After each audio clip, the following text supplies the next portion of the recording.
It was a joint decision with Boeing and NASA to bring the Starliner home uncrewed. I think it was the right call. It was a hard call. We really wanted to bring them home on the Starliner, but we decided to take the approach that we followed, which we all agreed was lower risk. And now we're going to get Starliner ready for its next flight. It's already finished about 70% of the testing that we want to see before it flies again, and hopefully we'll see that vehicle fly again soon.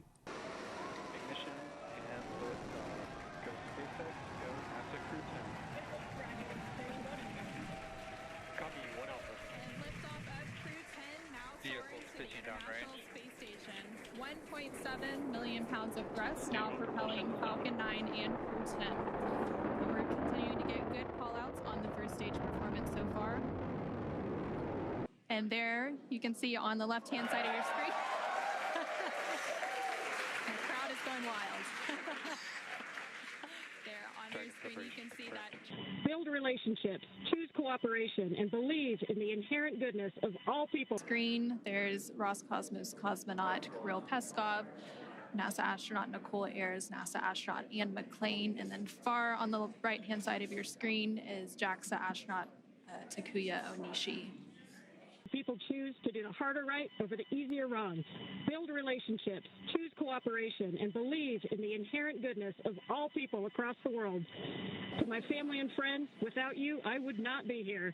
Explore boldly, live gracefully, go Crew 10.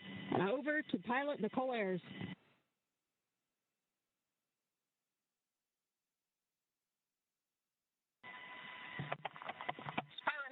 Again, we're not the first humans to get. Crew 10 has had a great journey up here, about 28 hours to get back up to the space station, and I cannot tell you the immense joy of our crew when we looked out the window and we saw the space station for the first time. Obviously, when you have an issues like we've had, there's some changes that need to be made. Boeing's on board with that. We're all on board with that. And I can tell you, when you push the edge of the envelope again and you do things with spacecraft that have never been done before, just like Starliner.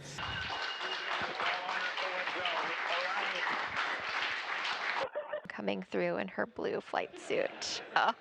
And followed shortly behind by Commander of Starliner, Butch Wilmore, now back on the space station, the third visit for both astronauts and the first crewed. There was a little bit of action the other day, so I'm going to lead you down through the PMA 2 into Starliner. It's actually fairly roomy for just Sonny and myself, with just the two of us. Obviously, you don't need a large cockpit, so it's actually sized perfectly for us.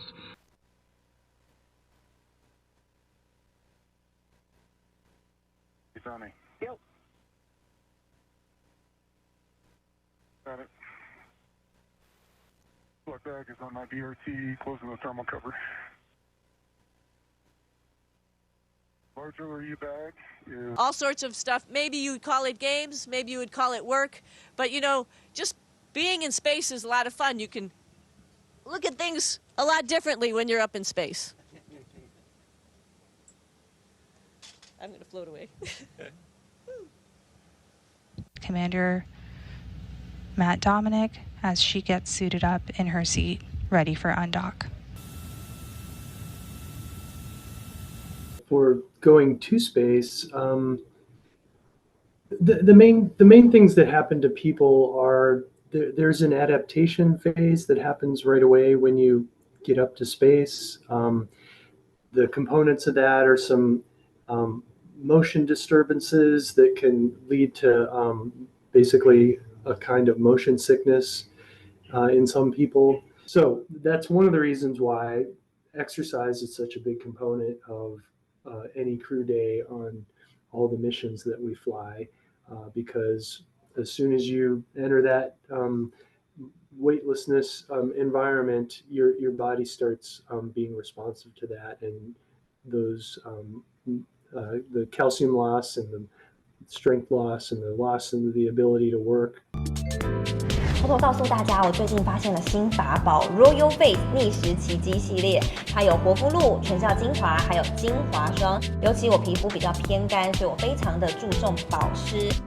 保湿做得好，肌肤自然烹润。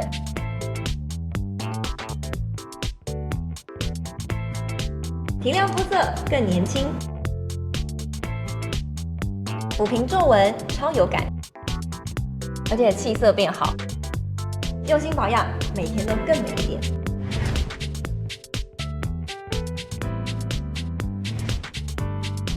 美吧。